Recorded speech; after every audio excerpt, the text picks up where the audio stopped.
The mercy line. The child's breath was wrong before Maren reached the bed. She caught it from the doorway, a thin, laboured whistle on the draw of each breath, as if the girl pulled air through a reed gone soft. And her hands had already begun on her coat cuffs, though the woman at the hearth had asked her for nothing yet. Enid said you'd only come to look. Sian Price stood with a rushlight in one fist, her other hand flat to the door frame as though to bar it. She'll be down herself directly. We sent Owen up the ridge to fetch her. Then I'll look while we wait for her. Maren pitched her voice low and even, the tone she kept for frightened women and skittish animals, which in her experience wanted much the same handling. She crossed the packed earth floor. The cottage was a single room under a sleeping loft, close with peat smoke and the shut-in smell of a family wintering together. And in the box bed against the far wall, a girl of 5 or 6 lay banked on folded sacking, her face the colour of poured tallow. Maren had meant to be 40 miles east by now. She had meant to be gone before the snow, down out of these high folds of sheep country to Dunmore and the coach road, another valley behind her, and another winter she owed nothing to. The blizzard had settled that 3 days ago, closing the pass a full month before anyone reckoned on it, and the men had come down off the mountain's shoulder, shaking their heads. No one out till thaw. She had told herself she would keep to the loft room she had taken with the Merediths, mend what wanted mending, eat little, be no trouble to anyone. She had been very good at owing nothing to anyone for a long while. She knelt by the bed. You needn't trouble yourself, Sian said. It's the quinsy. Her throat swelled is all. Enid'll bring the poultice and we'll... What's her name? A pause. Ellen. Ellen. Maren laid the backs of 2 fingers to the child's cheek. Fever, but not the roaring kind. A low, steady heat, which was worse in its way, for it meant the small body had stopped shouting. The girl's eyes came open, dull and enormous. Below the jaw, her neck had thickened. The soft flesh under each ear puffed until the clean line of her chin was lost. And when she swallowed, the whole throat worked like something separate from her, a creature labouring beneath the skin. Ellen, Cariad, I'd like to see inside your mouth. Just a look. Will you open for me? The child had not the strength to refuse. Maren tilted the rushlight nearer and pressed the girl's tongue with the flat of a clean spoon from her apron pocket. And there it was. Not the angry red of a common sore throat, not the white speckle of the quinsy the mother wanted so badly for it to be. A dull grey skin lay across the back of the throat and up over one swollen tonsil, the colour of a dirty window pane, and it did not stir loose on the breath, because it was not phlegm. It had grown there. It belonged there now, the way lichen belongs to stone. And under the peat and the smoke and the tallow, faint and certain, came the smell. Sweetish, sickly sweet, and rotten beneath the sweetness. She had first learned to put a name to it in a long tiled ward in the east, the gas lamps hissing over the cots in their rows, and in all the years since it had meant only one thing, that a child in the room was going to have to fight for every breath, and that some of them would lose. Maren sat back on her heels. For a moment she did not trust herself to move. She had come west to be finished with that smell. Well? Sian's voice climbed at the edges. It's the quinsy.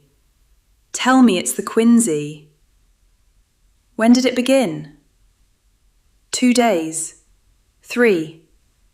The mother's certainty was leaking out of her word by word. She was tired. She wouldn't eat. I thought, Everyone's tired come winter. Has she been close to the other children? At chapel? In the schoolroom? Anywhere they gather near one another? She's at chapel, same as all of us. Every soul in Harrow Vale is at Bethel of a Sunday.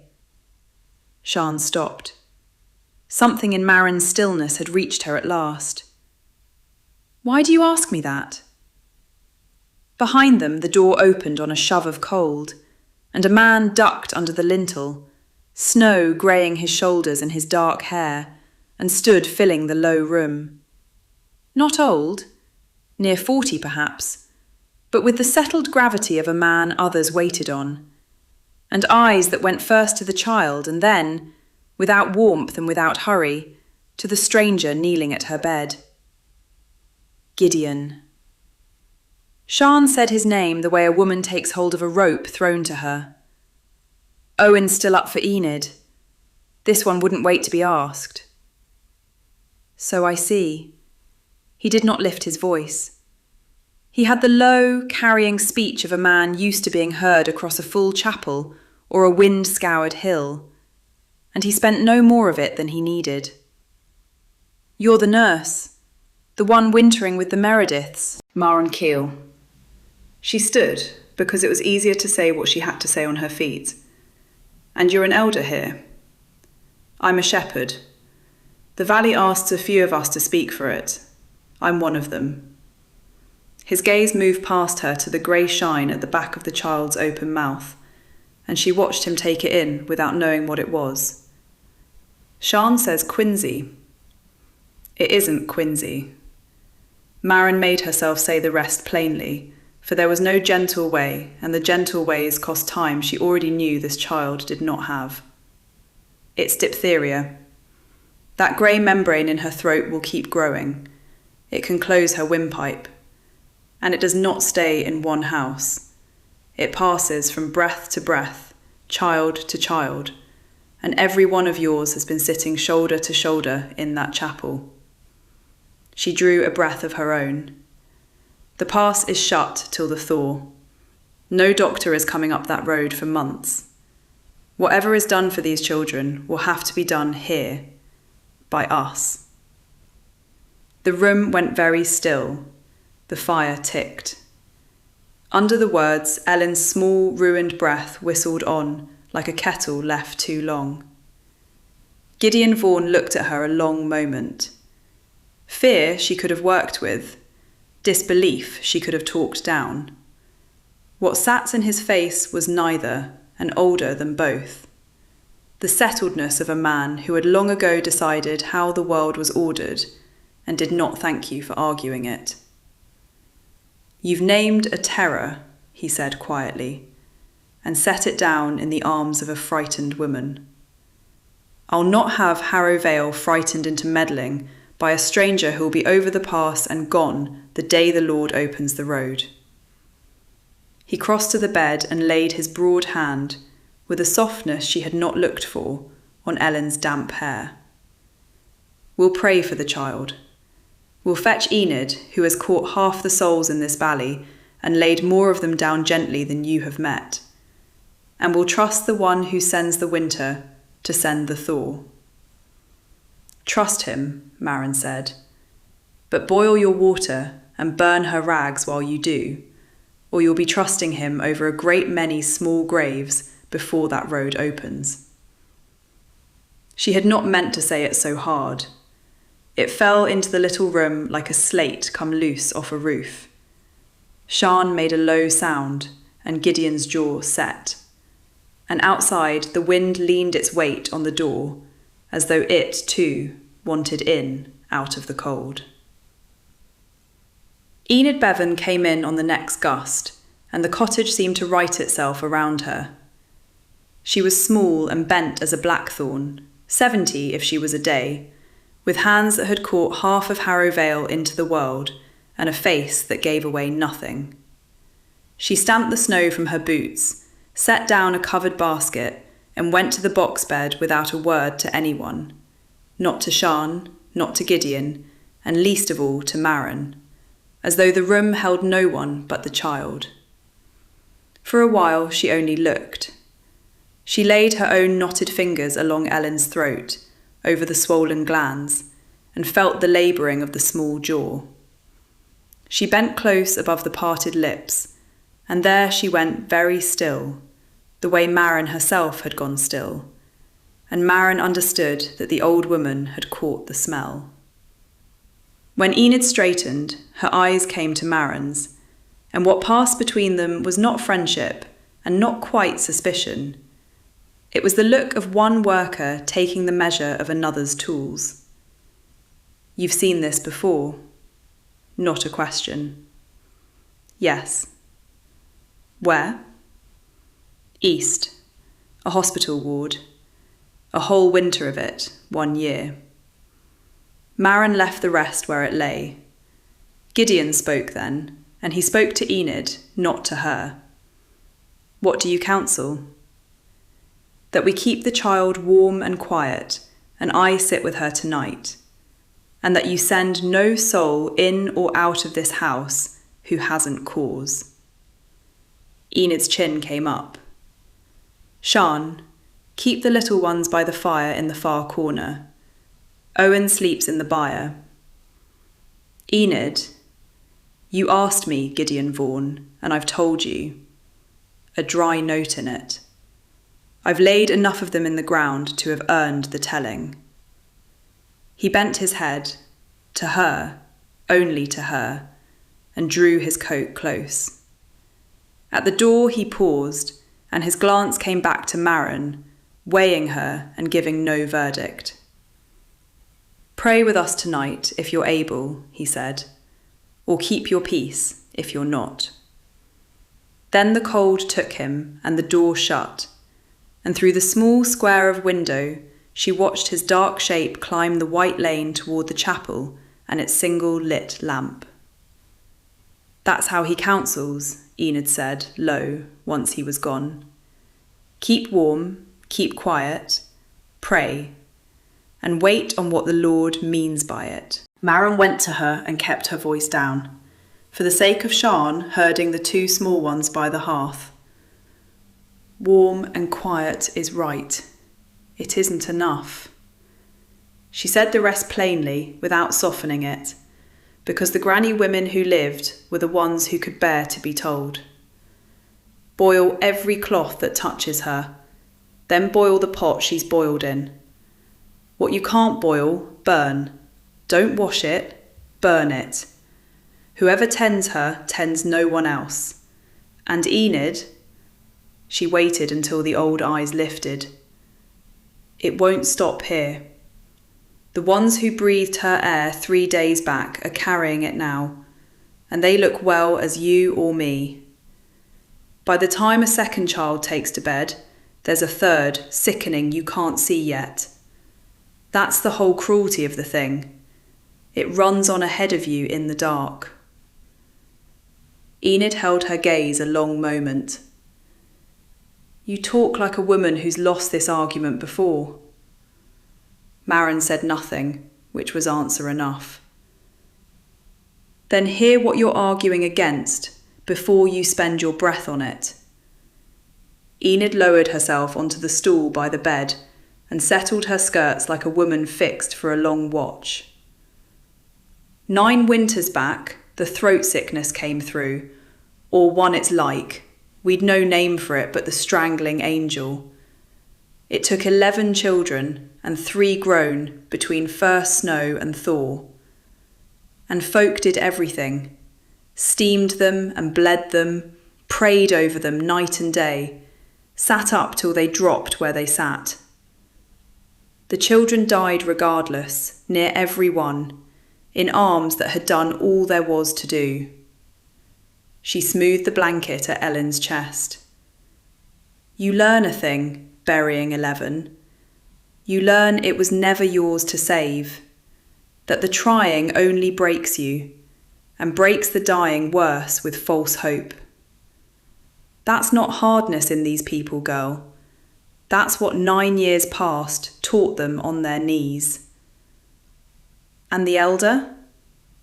The old woman was quiet a breath. Gideon lost his Ceridwen that winter, and their eldest, the boy, inside a week of each other. He'd the one little maid left him, Nan, no higher than my hip. He held that child through her fever, and over the other 2 graves, he swore he'd never again let hope make a fool of his grief. She looked up. So when you bid him fight, understand you're bidding him nothing he hasn't tried. You're telling him the trying is worth the breaking, and he settled long ago that it is not. Maren did not stay for the praying. The Merediths kept a narrow room off the loft, and she climbed to it in the dark and lay in her clothes beneath 2 blankets and her coat, listening to the house tick and settle and the wind work at the eaves. On the floor by the pallet stood the one thing she had carried out of the East that she had never managed to set down. A flat leather case, scuffed pale at its corners, her teacher's before it was hers. She did not open it. She had not opened it in a long while. But she knew the weight of every blade inside it, as another woman knows her children's faces. And tonight she felt it there in the dark, like a debt come due. She had told Enid the truth. It ran on ahead of you. She knew precisely how far. There had been a ward, and a winter, and near the end of it a small boy she had watched over 4 nights running, and a 5th night when she went down the corridor for 10 minutes, only 10, to help at another cot, and came back to a stillness in his bed that no amount of her being good enough, or quick enough, or brave enough would ever unmake. She had not been anyone's nurse since. She had gone west, telling herself she was finished with rooms that smelled of that particular leaving. Lying now in the Meredith's loft, she could not have said whether the pass closing a month early was the worst luck of her life, or the plainest kind of judgment. In the grey of morning, Mrs. Meredith set porridge before her and gave her the night's news in the voice she'd have used for the weather. The Price child was no better. Elder Frayne had been abroad before light, to the Prices and 2 houses besides, with a word for any who would take it. What word? Maren asked. That fears the devil's own draught, and a valley that trusts in the Lord has no call to drink of it. Mrs. Meredith did not look up from her bowl. That the last time we fell to boiling and barring doors and named it wisdom, we made a torment of dying, and gave offence to him who sends and takes as he pleases. Isaac Frayne wraps his own mind on a matter in a good deal of scripture, but that's the shape of it under the wrapping. A pause. He's a fine speaker, mind. Folk are frighted, and a frighted valley is glad to be told there's nothing it ought to be doing but pray. So there it was, the other voice, already going house to house while she had lain awake. No schemer, by the sound of him. A man handing the terrified the one comfort they wanted above all others, that none of this was theirs to prevent. She spent the day as she had sworn to herself she would, small, useful, apart. She mended a tear in Mr. Meredith's coat and split kindling at the woodpile, and did not go up the lane to the chapel, nor down it to the Prices. Twice she caught herself at the window all the same, watching the valley lie under its snow, the scattered cottages breathing their thin grey threads, Bethel's slate roof, and the burying ground beside it, where the stones stood in their crooked rows.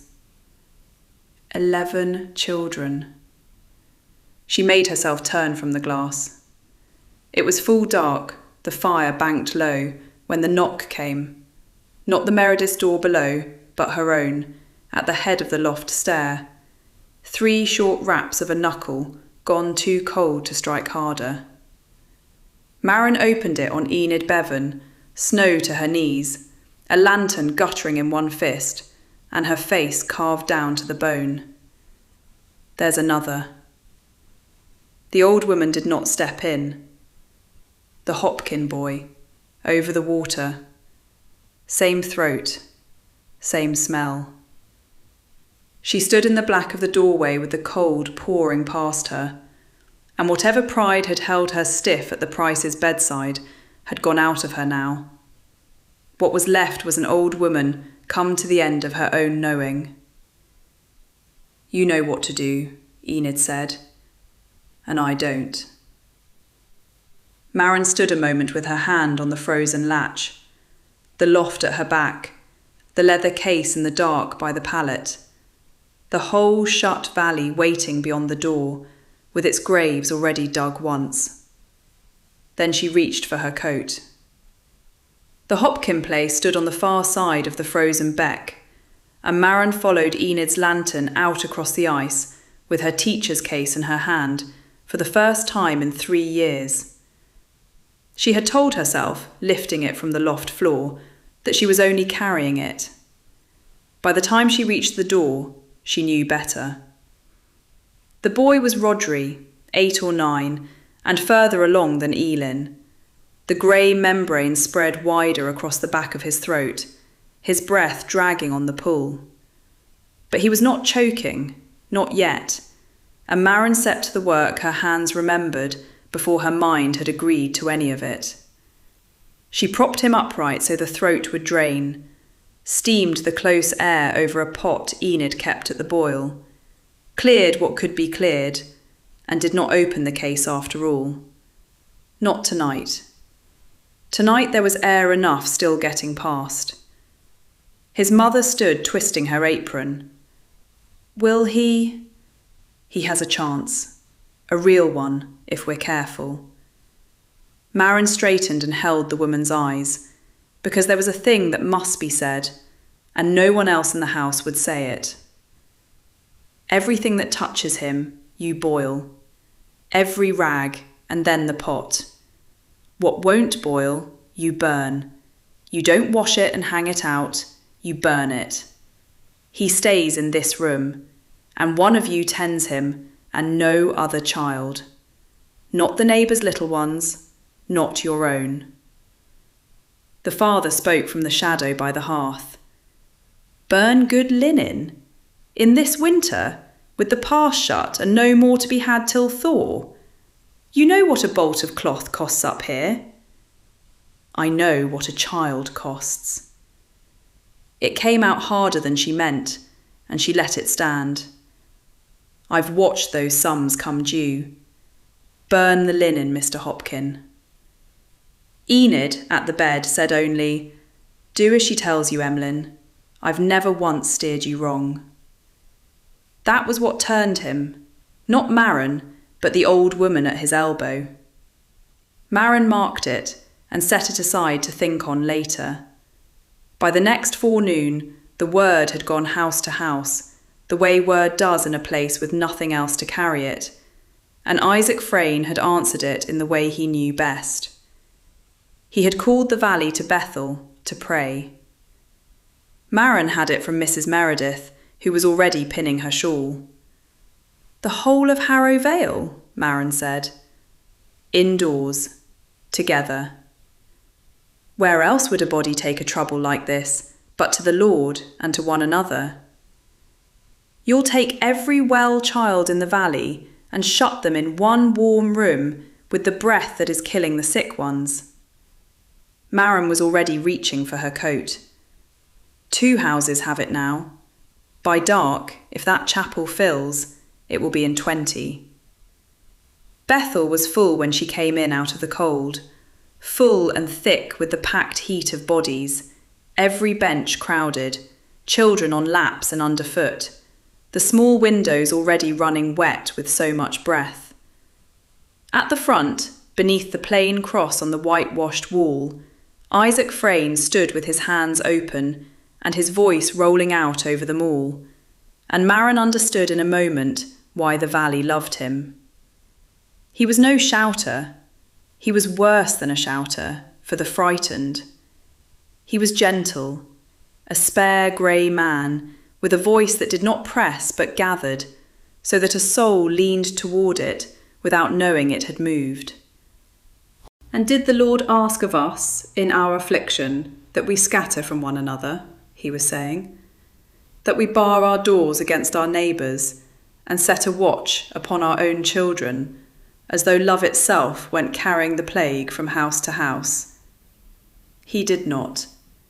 He bade us gather. He bade us bear one another up.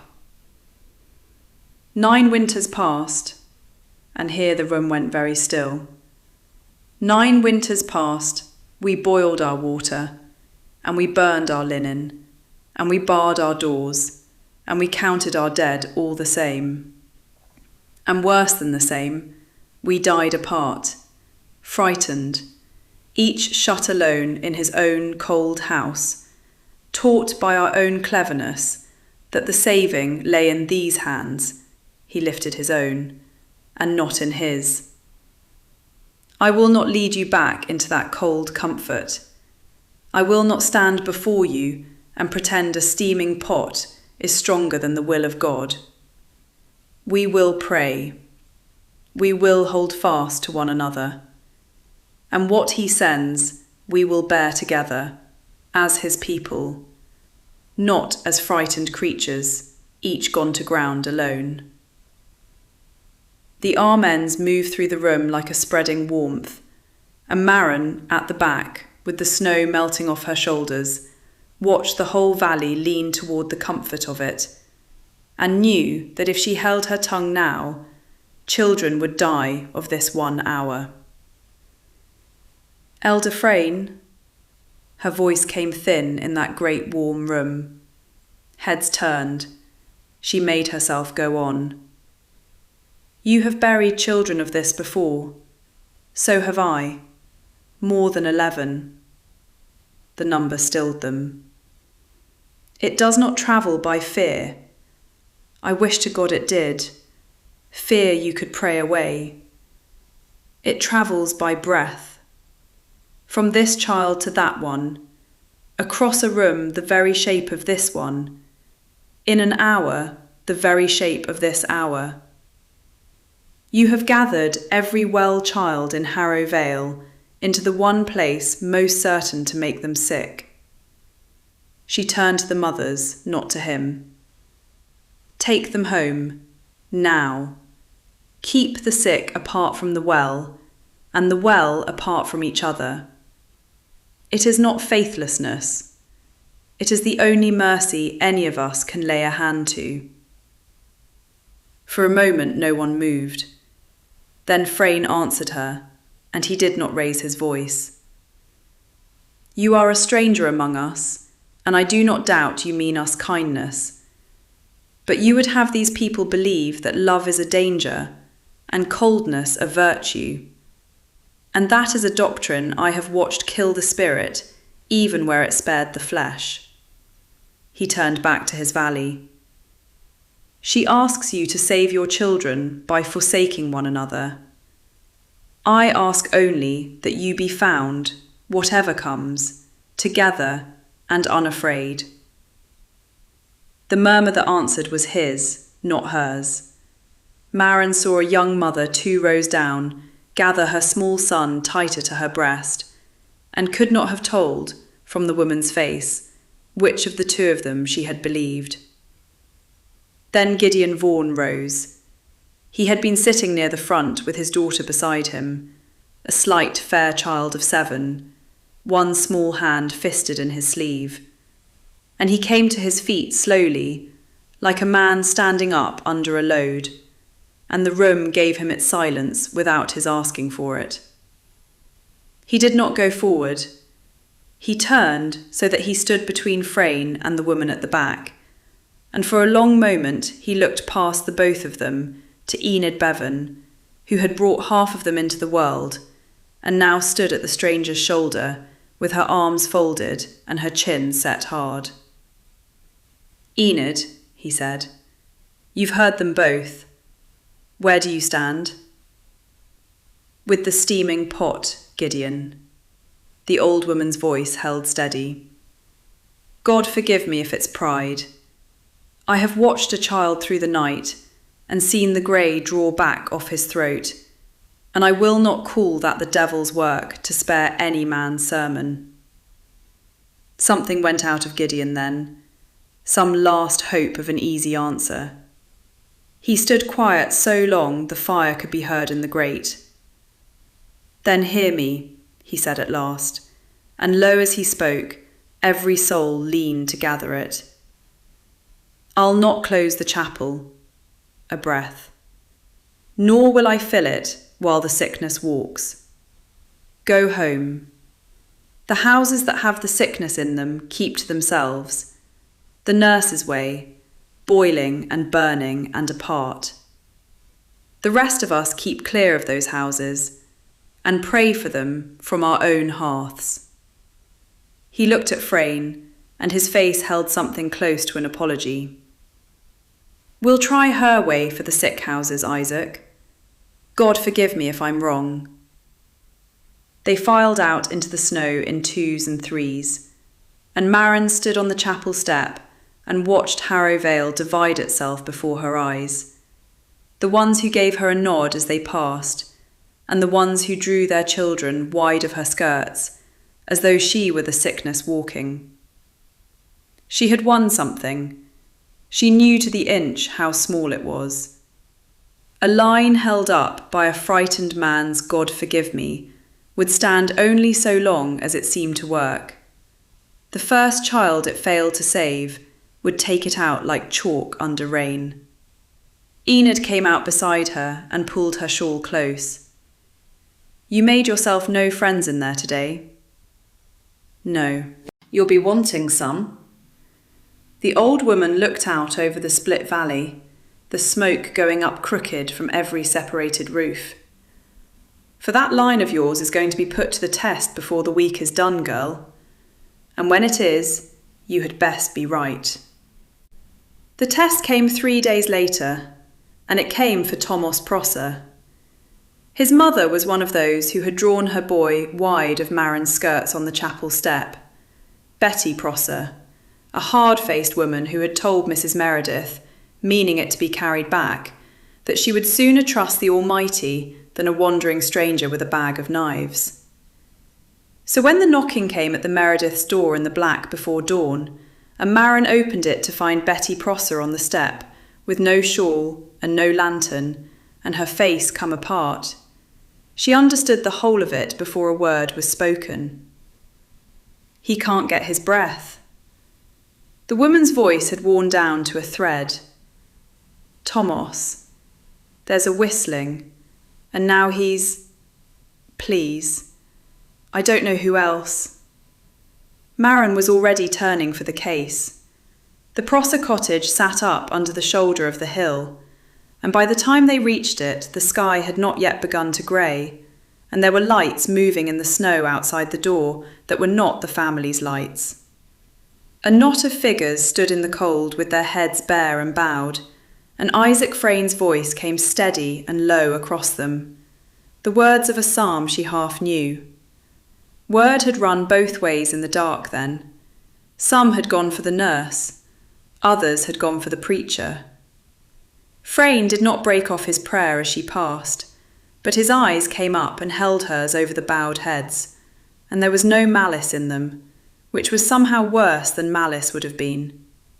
He believed it. He believed she was walking into that house to torment a dying child with false hope, and he had come to stand in the snow and pray that God would be merciful to the boy in spite of her. She went past him and in at the door. Inside was worse than she had let herself expect. Thomas lay half off the bed in his father's arms, a boy of 6 with his head thrown back and his small chest heaving, and drawing in almost nothing. The strider had climbed past a whistle to a high soaring crow on every breath, and worse than the sound was the sight of the flesh pulling in above his collarbones and beneath his ribs with each attempt, the whole small body labouring at a door that would not open. His lips had gone the colour of a bruise. She had knelt over a child this colour once before. She did not let herself finish the thought. Give him here, upright, against me, not flat.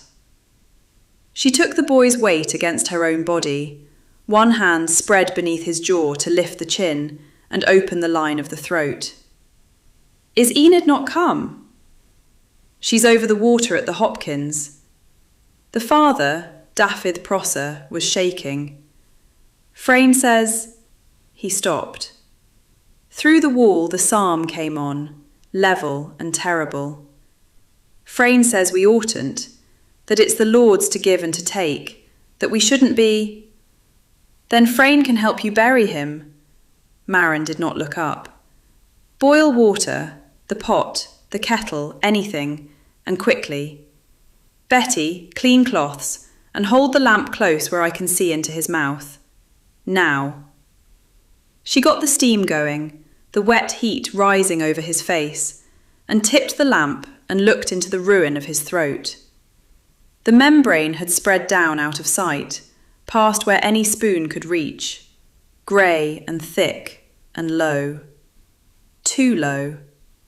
A flap of it had worked loose and lay across the opening like a wet leaf over the mouth of a well, lifting and falling, and each time the boy pulled for air, it sucked flat and sealed him and let almost nothing through.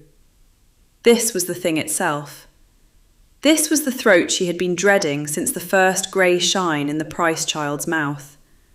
Her hand went to the case and opened it, and the lamplight ran along the blades laid in their worn bays, and for one held moment she saw exactly how it would go. The small, firm line drawn below the voice box, the pipe opened from without, where the throat had failed within. The one measure that would surely bring air, and that this shaking father and that praying man in the snow would call butchery over the boy's body, whether it saved him or no. Not yet. Not while there was another way, however slight the chance of it. She took up a probe, thin, blunt at the tip, the steadiest instrument she owned, and with her other hand held the boy's brow still against her shoulder. Hold him. However he fights it, hold him. He fought. Of course he fought. The body fights hardest for air in the very moment it is losing it. She waited for the crest of a breath, for the flap to lift, and in that half second slid the probe past it and turned it and drew the loosened membrane up and clear. A long grey rag of it, come away wet, and out of his mouth. For an instant, nothing. The worst instant. The boy gone still. No crow, no whistle, no sound at all. His open eyes fixed on nothing. Then his chest heaved, and the air went in. Went in on a great whooping, tearing crow that was the finest sound Maren had heard in 3 years. And went out, and in again, ragged and true, and the bruised lips began, slowly, to give up their terrible colour. Betty Prosser went down on her knees with her face in the blanket beside her son, making a low, broken sound into the wool.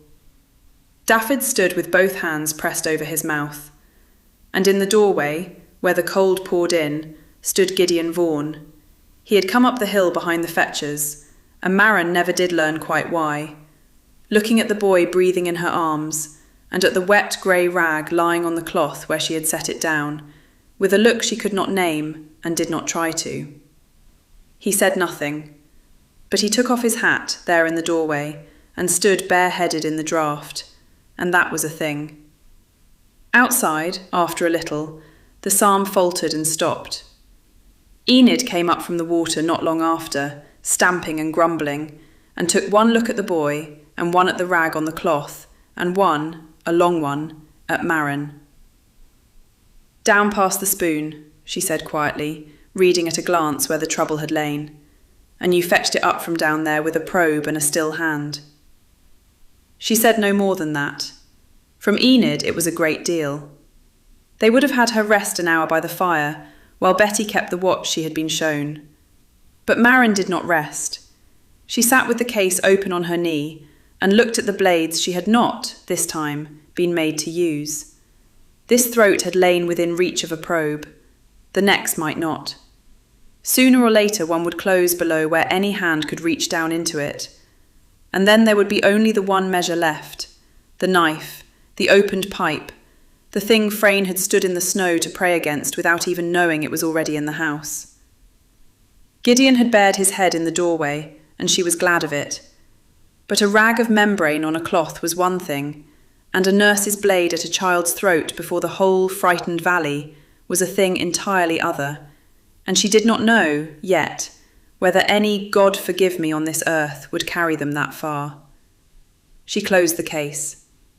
Beyond the window the sky had greyed at last toward a morning, and Tomos slept against his mother's side, with his breath going in and out, rough but sure. And somewhere else in the valley, Maren did not doubt for one moment, another small throat was quietly beginning to close. Enid Bevan had buried more of Harrowvale's children than any woman living. Until that dawn, she had thought she knew the whole of what could be done for a closing throat. Keep it warm, pray over it, and when the praying failed, wash the small body and lay it out clean. She had done the last office for the strangling angels dead 9 winters back, 11 of them in one season, her hands steady on faces gone still under her care. What she had watched the nurse do over the Prosser boy was another thing entirely. The case laid open on the table, the probe slid in where no granny woman would dare put a finger, the boy hauled back from the dark by a stranger's nerve. It sat in her now like a stone she couldn't set down. She went home through the drifts before the valley was properly awake, and by the time the light came up grey over the beck, she had made up her mind. Made-up minds did not sit long in Enid Bevan. The women of the valley did not open their doors to Maren Keel. They opened them to Enid. 30 years of catching their babies and closing their mother's eyes had bought her that, and it was the one coin she owned that the outsider did not. So she spent it. At Marged Pew's the fire was banked low against the cost of it, and Marge stood in the doorway with her arms crossed and her youngest on her hip, saying what half the valley was saying, that boiling every rag and burning good linen and shutting the well children from the sick was a want of faith. Elder Frayne said the Lord sent the sickness and the Lord would lift it, and scrubbing at his will with a kettle was pride. Enid did not argue the doctrine. You did not move a frightened woman by telling her she was wrong. "Do you sweep your floor of a Sabbath morning?" she asked instead. Marge blinked. "Course I do." "And is that a want of faith, thinking the Lord can't abide a bit of dust?" "That's keeping a clean house." "Aye," Enid nodded slow. "The nurse calls it germ work, and long words I don't follow the half of. I call it a clean house before the Lord. You keep the sickness out the way you keep the mud out, hot water, a hard brush, and not letting what's foul near what's clean. There's no more pride in it than in wringing a hen's neck for the pot."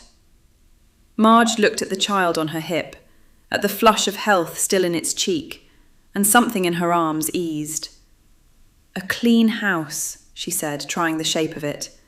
"Before the Lord," said Enid. By the second house she had picked up a shadow. Caris Ellis was 9 and quick as a wren, and she had a way of hearing a thing once and keeping it. She trotted at Enid's hip from door to door, and where the old woman's legs were slow, the child ran ahead with the message.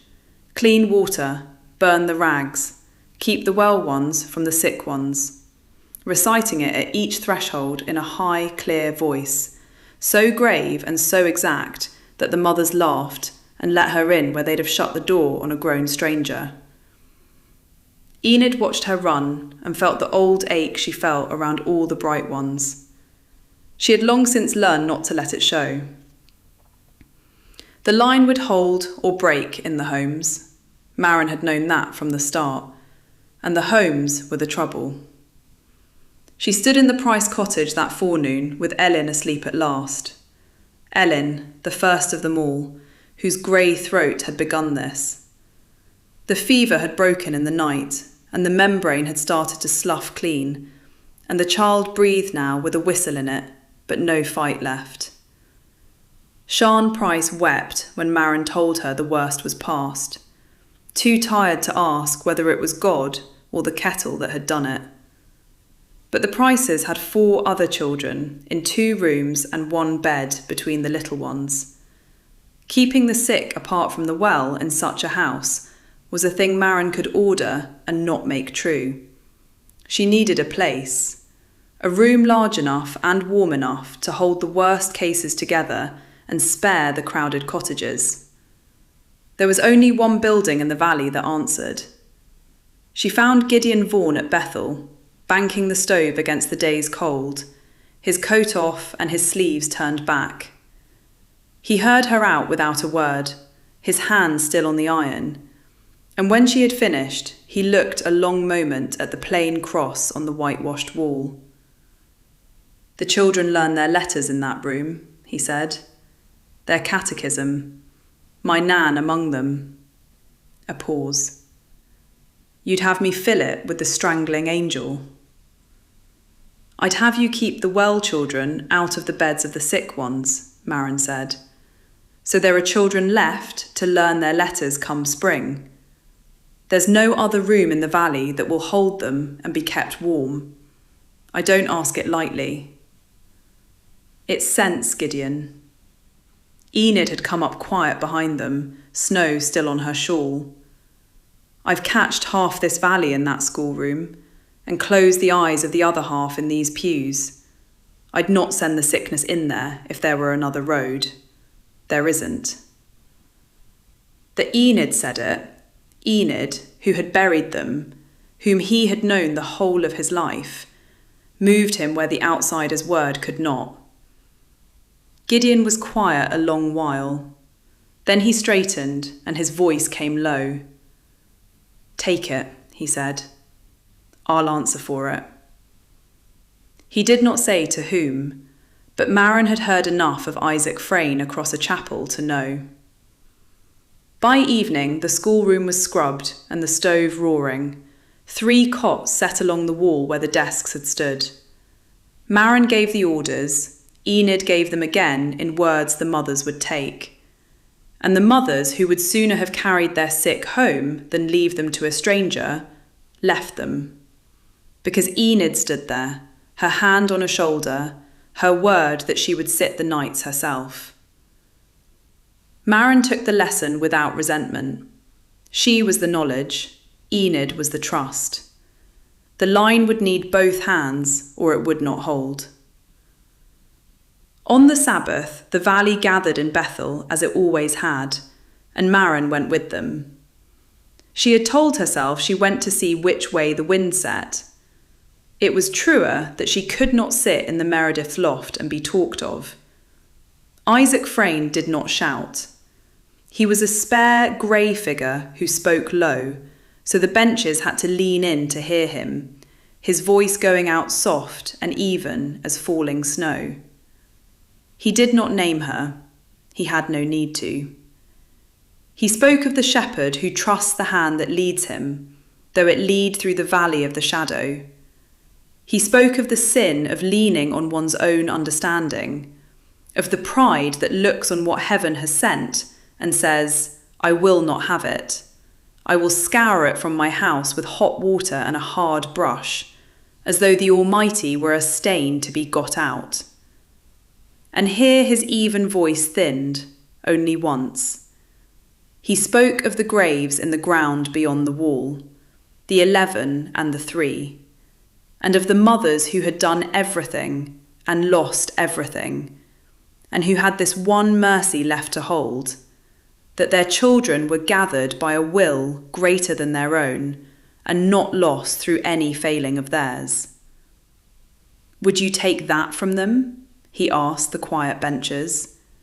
"Would you tell a grieving mother now that if only she had boiled her linen, if only she had shut her own child from her arms and handed it to a stranger, it might have lived? There is a cruelty that wears the coat of mercy. Beware the healer who offers you hope with the one hand, and with the other hands, you the guilt of your own dead." The benches moved under his voice, not all one way. Some mothers wept into their shawls, and Maren knew those were lost to her, drawn back into the warm dark of not being to blame. But others sat with their eyes down and their jaws set. Mothers who had watched the Prosser boy breathe and the Hopkin boy's colour come back, and who could not now unknow it. The valley did not turn on her that morning. It divided down the middle of its own heart and sat there in Bethel, half of it grieving toward Frayne, half of it thinking, against all it had been taught, of a kettle and a hard brush and a clean house before the Lord. On the elders' bench, Gideon Vaughan sat with his daughter's hand in his face like a man made to listen to two voices at once and unable to silence either. He had given her the schoolroom. He had heard, in Frayne's thinned voice, his own grief spoken back to him. When the last hymn was sung, he looked neither at Maren nor at Frayne, but bent his head over Nan's fair hair as though the child were the only thing in the valley he was sure of. Outside, the cold drew the breath white from 100 mouths, and Enid found her at the churchyard gate. The dry humour had gone out of the old woman's face. 2 more this morning, she said, under the noise of the dispersing crowd. The howl child over the water, and the talog babies off its feed and hot to the touch. She looked back at the doors, where the valley was still filing out shoulder to shoulder, breath mingling in the press of the doorway. All of us in the one room, Sabbath on Sabbath, breathing the one air and singing it into each other. Maren looked at the doorway too, at the crush of them, sick houses and well houses pressed together in the narrow way, and understood what was coming and what it would cost to ask. The schoolroom had been chapel ground given over to the sickness. The next thing she would have to take was the chapel itself. Miss Maren did not wait for the churchyard to empty. She crossed the trodden snow to the chapel door, where Gideon stood seeing the last families out, a hand laid a moment on each passing shoulder, Nan close against his coat, with her mittened fingers hooked through his belt. He looked older than he had a week before. Every man in the yard did. Elder Vaughan? She kept her voice down, but she did not soften it. You have to close it. He turned. Behind him the doorway still breathed its warmth into the cold, the last of them shuffling out 3 and 4 abreast.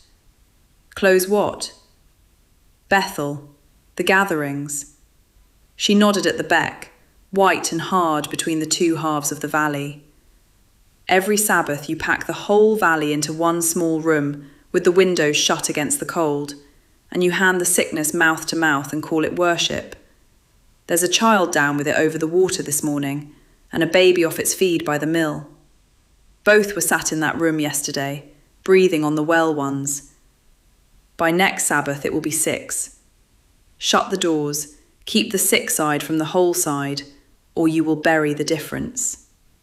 He said nothing. She had not looked to be thanked. He knew she was right. That was the worst of it. He had stood at that doorway himself and watched the crush of them, the sick houses and the well houses pressed together in the narrow way, and the shepherd's corner of his mind, the part that knew how rot ran through a penned flock, had done the sum before ever she opened her mouth. But to close Bethel was to close the one thing. Not the building, the gathering. Through every winter he could remember, the valley had come to that room to be told they were not alone in the dark. Now the outsiders stood in the snow and asked him to send them home to be alone in it. And beneath that lay the thing he could not say to her, the thing her plain arithmetic kept pressing on, that every measure she named, scrub, boil, burn, separate, act, laid its weight on the grave of his own submission. If human hands could hold the sickness back, then 9 winters ago human hands might have held it back from Ceridwen and the boy, and he had folded his and prayed instead, and called it faith. He did not know now what to call it. He did not want the woman teaching him the name. Frayne came up quiet behind them as he did. He did not raise his voice. He never did. You would put a lock on the Lord's house then. He said it almost gently, and to Gideon, not to her. 9 winters back we filled that room and prayed and buried our dead, and we did not turn from him to save our own skins. Now a stranger tells you to bar the door he gave us, and you weigh it. A pause, mild as a hand on the sleeve. There was never a sickness came to a valley because its people knelt too close together to pray. Gideon looked from the preacher to the nurse, one on either side of him in the snow, like the two halves of his own head. Nan's fingers were still hooked through his belt. He thought of her in that packed room next Sabbath, 3 and 4 abreast, and the cold arithmetic finished itself. Isaac. His voice came low and even, the voice that had carried the valley 20 years, and it cost him to keep it so. The doors stay shut. No gathering until the sickness turns. The murmur went through the family still in earshot, and broke the way a field breaks under wind. We will pray, each house to itself, at its own hearth, at the hour the bell would ring. God hears a man in his own kitchen, as well as he hears him on a bench. For a moment Frayne only looked at him. Then, you will answer for shutting them out. I will answer for all of it. It was the same word he had given her for the schoolroom, and it tasted worse each time he spent it. 2 of the older families drifted toward the preacher as they filed past. The rest went home with their heads down and their children held close. The valley walked out of its own churchyard, already split down the middle. After, in the emptying yard, there was the practical thing to settle, and only the 2 of them to settle it. Maren drew a pencil stub and the back of an old dosing list from her apron and marked the valley on it, house by house, the beck a hard line down the centre. Gideon read it upside down and corrected her twice. She had the Talog place on the wrong bank, and she did not know that the Ellis girls and the Pugh children ran in and out of each other's kitchens all day like the one household. Then they count as one house for this. She redrew the line, then looked up at him. You know every soul in this valley by the smoke off their chimney. Somebody has to. It came out harder than he meant, and he knew exactly why and could not stop it. You will draw your lines and boil your rags, and when the pass opens you will go on down the coach road. I will be the one still here, burying whoever your lines do not hold. She did not flinch. Then help me hold them, and there will be fewer to bury. She held his eye a beat longer than the work asked. At first she had taken him for another Frayne, one more wall of stubborn piety between her and the sick. He was not that. He fought her out of a grief so old it had set into the shape of a doctrine, and that was a different thing, and she had no business finding herself moved by the difference. She looked back down at the paper before the noticing could turn into anything at all. The light was going by the time she came back to the schoolroom. Caris had been there since noon, quick as a wren, carrying scrubbed linen from the stove and reciting the protocol back to prove she had every word of it. Boil the cloth. Burn what the throat has touched. No cup shared, no bed shared. Maren was folding a dried sheet when the reciting stopped in the middle of a word. The girl stood by the stove with one hand pressed to her own throat. When she turned, her face was flushed and puzzled, as though something had taken her by surprise, and she could not think what. My throat's gone thick, Caris said, and tried to smile about it. Like there's wool in it. Maren was across the room before the sheet reached the floor. By the time Maren had the girl on the nearest cot and the lamp turned up, she knew. Not the flap she had cleared in Tomos, high and reachable. This had gone down into the voice, where no probe could follow. The breath came in with a thin crow to it, the sound the valley called the strangling angel, and it was already narrowing. "Bring the kettle to the boil and keep it there," she told Enid, and her voice did the thing it always did in a sick room, went flat and certain, so no one in the room would hear the other thing beneath it. She got Karis propped upright, the steam brought close, the collar loosened. She did every measure she had, in the order she had taught them all, and the crow kept tightening. Karis was frightened, and being Karis, she was ashamed of it. "I did it right," she said, while she could still shape the words.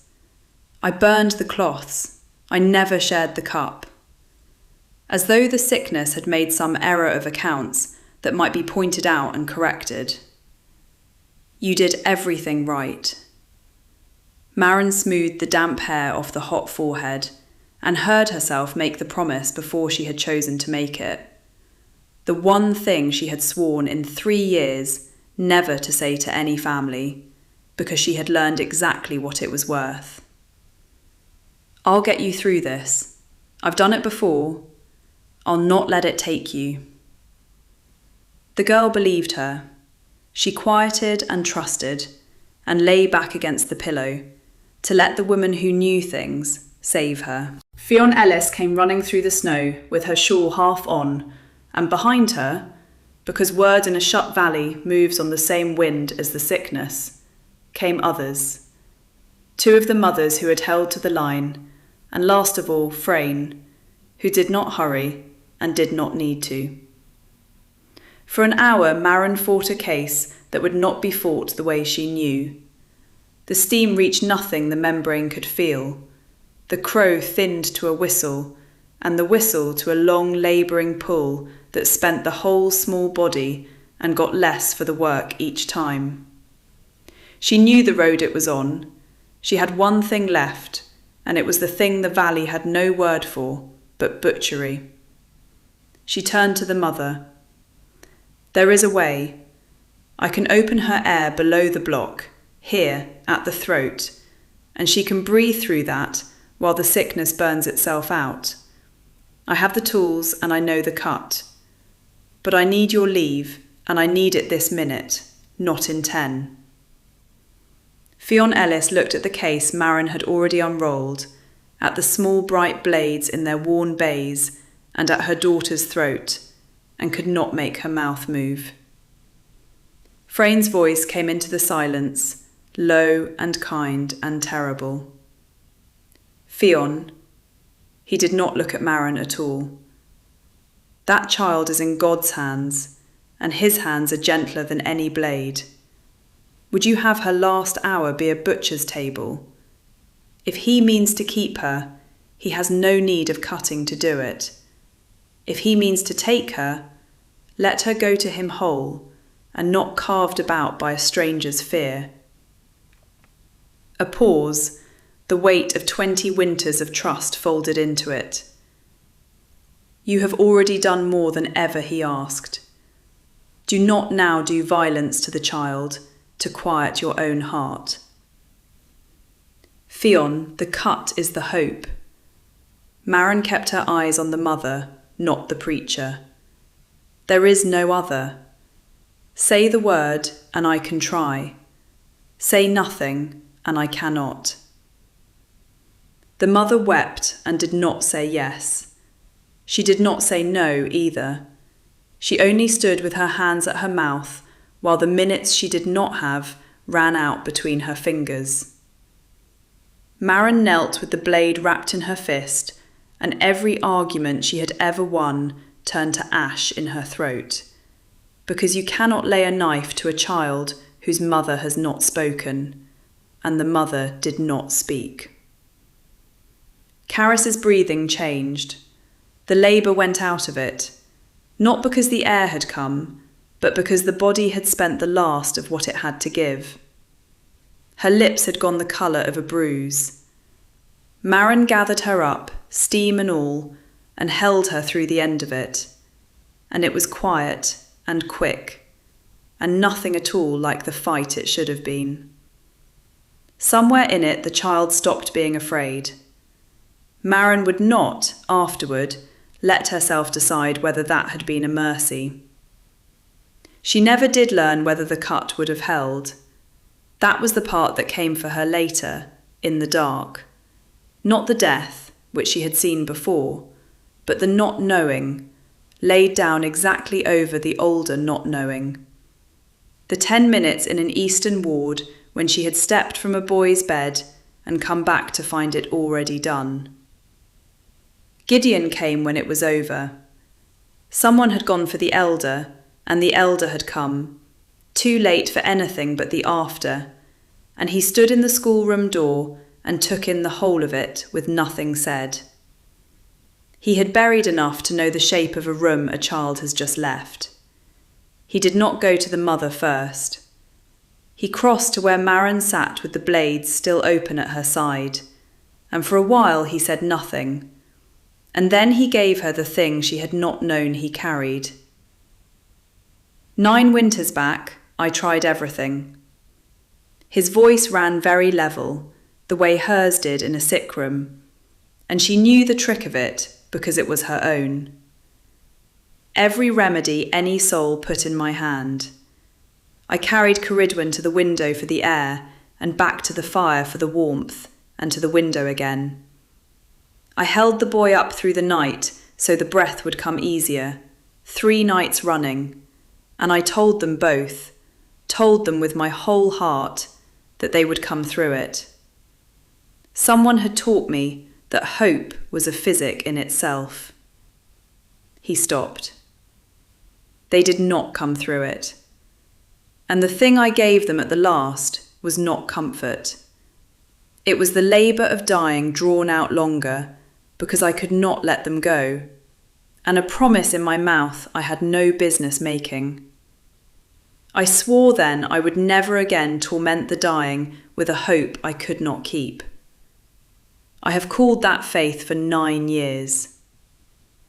His look went to the small, still shape on the cot, then to the open case, then back to her. Tonight I do not know what to call it, but you made her that promise, and I know the weight you will carry for it, because it is the same one I carry, and it does not grow lighter. Maren had nothing to hand him back. 2 people who had each promised a dying child and been wrong sat in a cold room with a lamp between them, and there was no comfort in it, only the terrible ease of not having to explain. They buried Caris 3 days on, in ground they had to thaw overnight with a fire before the spades would enter it. The whole valley came, both banks of the beck, because a dead child belongs to everyone. Frame preached. He did not gloat. He was past gloating, and had never been that small.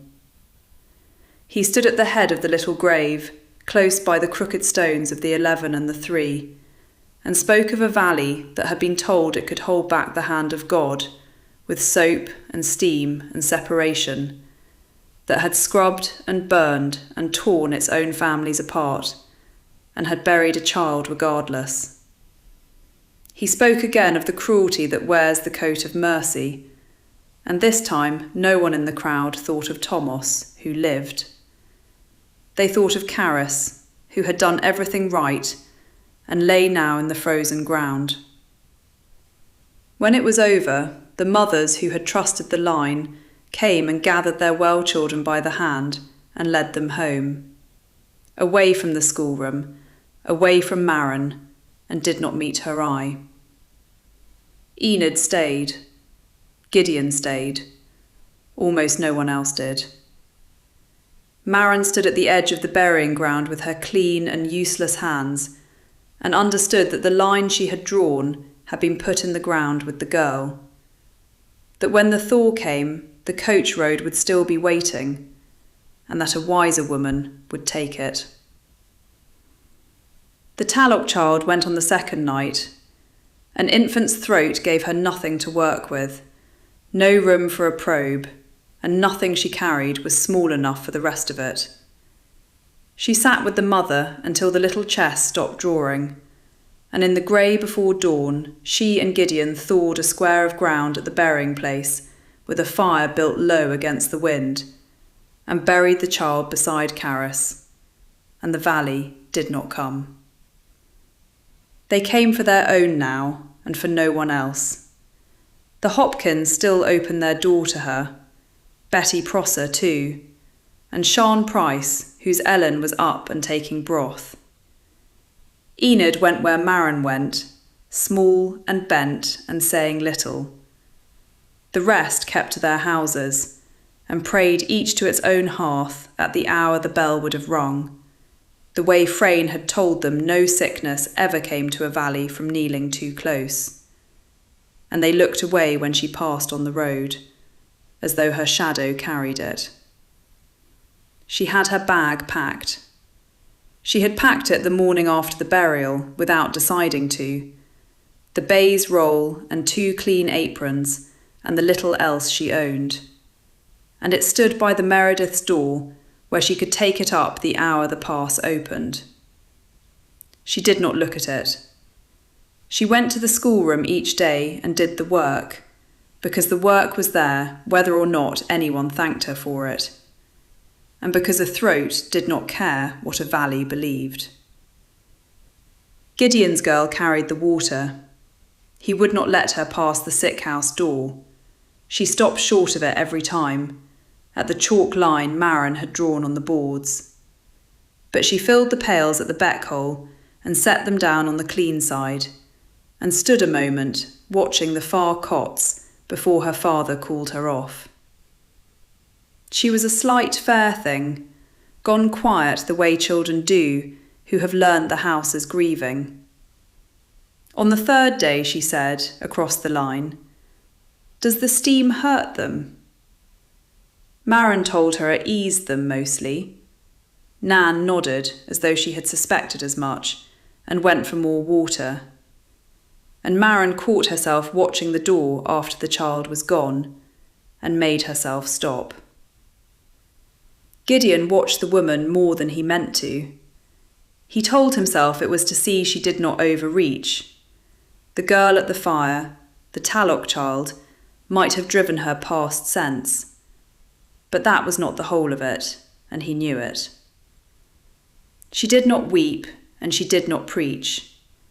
She boiled her rags and wrung her cloths, and knelt at the cots, with a flat, steady attention, the same to a child whose people had turned on her as to one whose people had not. And something he had kept shut for 9 winters turned over in the dark and would not lie back down. He knew what it was. He was not a boy. He had loved a woman once, had carried her window to fire when the fever climbed, had held their son up through 3 nights and told them both, God help him, that they would come through. He had buried them in 1 week. He had come to believe the telling was the cruelty of it, that he had spent Ceridwen's last strength on a hope he had no right to give her. To let a thing take root now, over another woman's grave tired hands, felt like something done against the dead. Ceridwen lay 9 years under the ground, beside the 11 and the 3. He owed her better than to be glad, on any night, of the sound a living woman made moving about a room. And Nan had gone to her. That was the part that frightened him past reasoning. The child spoke to no one, and she spoke to Marin Keel across a line of chalk. And Marin Keel had knelt over Caris Ellis with a knife in a roll and had not saved her. If he let his daughter come to love this woman, he was handing the girl a thing that could be taken away. The bad nights they took in turn, and some they took together. The Howell boy had come to the schoolroom worse than the rest, a low, working fever, and by the 4th day, a crow in his breath she did not like. Enid slept her hour on the far bench. Nan was long since carried home. There was Marin and Gideon and the boy and the stove, and the wind finding the gaps in the boards. He kept the fire, she kept the boy, the wet cloths, the kettle, 2 fingers at the small pulse, counting. Neither of them spoke for a good while, and the quiet was easy in a way she had stopped letting things be easy. "You'll wear through," he said at last, low, so as not to wake the boy. "You've not slept proper since the burial." "Nor have you." "I've the years for it." He fed a stick to the stove. "When the pass opens, you'll go." It was not a question, and she did not answer it as one. "There's a bag by the Meredith's door, says I will." "Aye." He looked at the boy and not at her. "I'd not blame you. There's nothing here now but grief and a road out of it." Then, after a time, quieter, "I'd rather you didn't." She kept her eyes on the boy's throat, on the small rise and fall of him. There were a great many things she might have said. What she said was, "Then it's the 2 of us wanting the same thing, and neither fit to say so." He did not answer. He did not need to. The stove ticked, and the wind worked at the boards, and for a while it was only the 2 of them, keeping their separate watches over the one small breath. Then the breath changed. Her hand was on him, and it came before the sound, the little chest pulling in hard under her palm, dragging at air that would not come, the skin above the collarbone sucking down between the bones. The crow thinned to a high whistle, and then, worse, toward no sound at all. She had the lamp over him. His lips were going the colour she knew. It was in the voice, below the reach of any probe. She had watched it climb toward this for 3 days, and had prayed she was wrong. "Gideon." She was already reaching for the roll. "Wake Enid, boil the water, now." Enid had the kettle over the fire before she was rightly awake, and the boy's mother came up out of the corner, where she had been dozing, with a cry caught behind her teeth. Maren did not look up from the cot. She had the boy on his side, her fingers at the hinge of his jaw, working scalding steam toward him from a wrung cloth, and she knew, before the first minute was out, that the steam would not reach it. The block was not in the throat where she could go after it. It sat lower, in the voice, under the passage of the air, where no cloth and no probe would ever carry. Gwyn Howell drew and got less each time. The skin pulled in at his collarbone and then between his ribs, his whole small frame bending to the work of breathing, the sound thinning past the crow toward the flat quiet she had heard once already this winter. She unrolled the case on the bench beside the cot. The baize came open along its old soft creases, the blades in their worn beds where her teacher had kept them, and she took up the one she needed and set it where the lamp would catch it. She had opened a throat before, twice, in the east, in a proper ward with clean light and a doctor at her shoulder, and both children had lived. She could do it here. It wanted 2 minutes, a steady hand, and leave to begin. "There's a block in his voice the steam can't touch," she said to the mother, keeping her voice flat, because flat was the only thing that carried in a room like this. "I can give him an airway below it. A small cut, here." She touched her own throat, low, "and a tube to hold it while the swelling turns. It's the only air he'll get. But I need your leave, and I need it now." The woman's mouth worked and made nothing. Her eyes went from Maren to the blade to the boy, and then, the way they all went in the end, to the door. "Fetch the elder," she said. I can't say it. Fetch the elder." Gideon was at the door before she had finished, and Frayne was already coming. He had kept the nights in the shut chapel through all of it, alone in the dark on the far side of the wall, and he came through into the lamplight with the cold still on his coat. He took in the cot, the weeping mother, the open roll of blades, in one long look, and his face did not harden. It gentled. "Child," he said to the mother, low and rolling and kind, the voice that had gathered the whole valley back to him over a grave 3 days gone. "He is very near the Lord now. Would you have his last while on this earth be a blade at his throat and a stranger's hands in the wound? Let him go whole. Let him go held." He turned no triumph on Maron. There was none in him. There is a time to labour and a time to be still. This is the stillness. Do not do violence to the boy to quiet the fear in this room. And it all came back on Gideon at once, and it was nothing like remembering. His son on the bed, his own hands carrying him window to fire, 3 nights of it, his own mouth making the promise, "You'll come through, you'll come through," and the boy dying anyway, slower for the hope, worn out at the last by a father who would not let him be still. He had sworn over that grave never again to spend a dying child's strength on a hope he could not keep. He had called it faith for 9 years.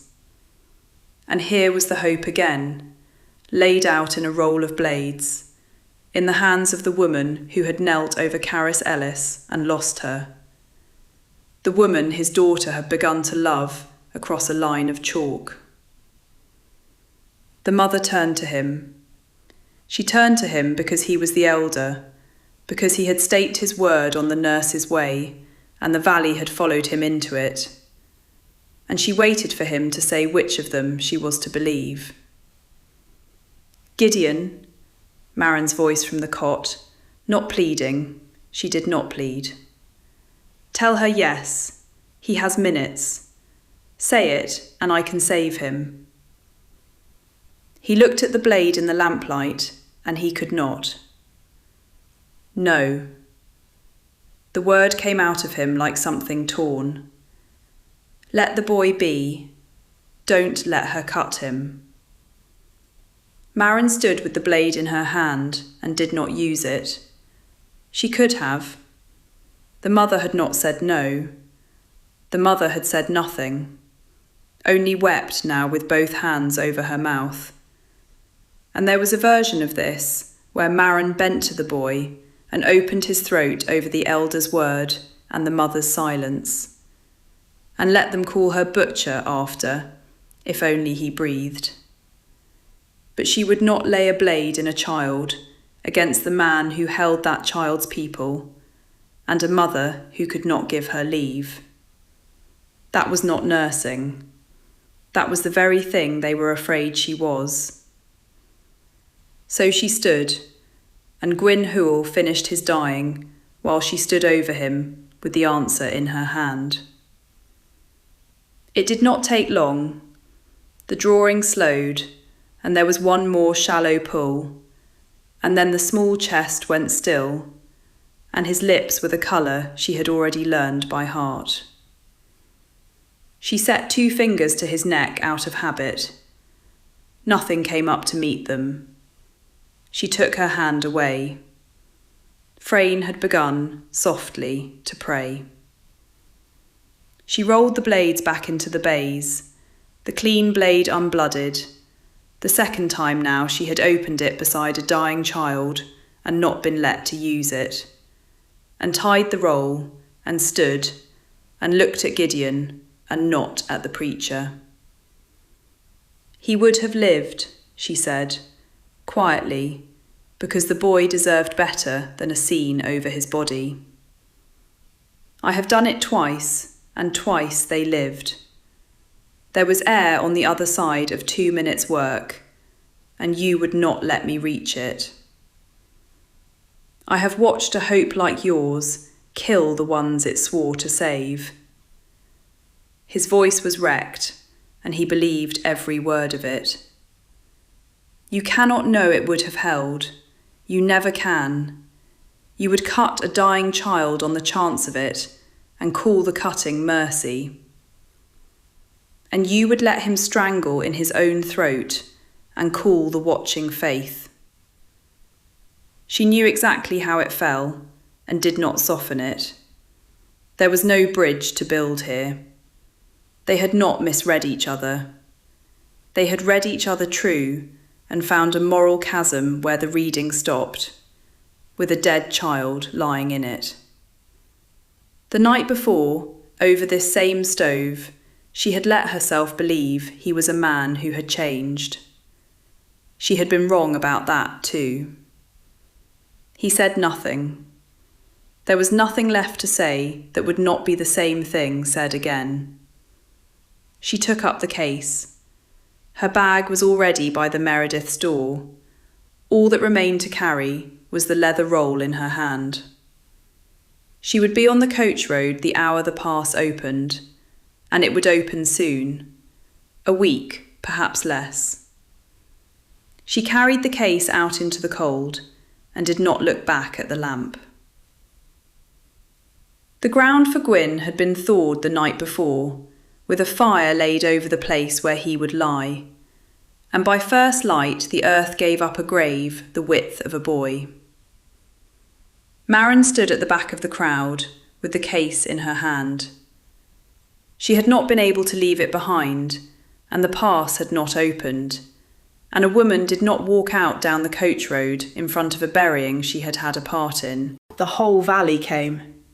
They had not come for the Tallock child, and they had not come, most of them, for Caris at the end.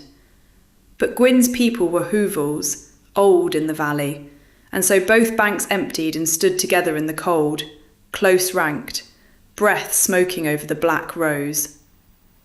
Enid was near the front, small and bent, her chin up. Gideon stood a little apart, with Nan's hand in his, bare-headed, his face gone to stone. Maren did not let herself look long at either of them. Frayne buried the boy. He did it gently. He did not raise his voice. He never raised it. His power had always been in the low gather of it, the way it drew a grieving people close and made a warm room of a doctrine. He spoke of Gwyn whole and held.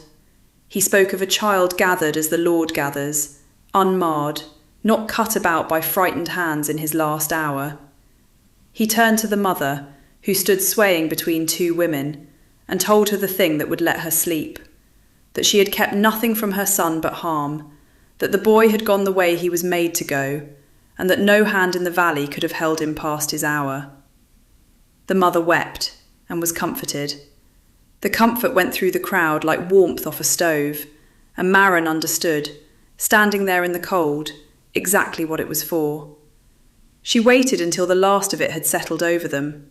Then she spoke, and her voice carried plain across the graves, because she had stopped, at last, trying to be soft enough to be forgiven.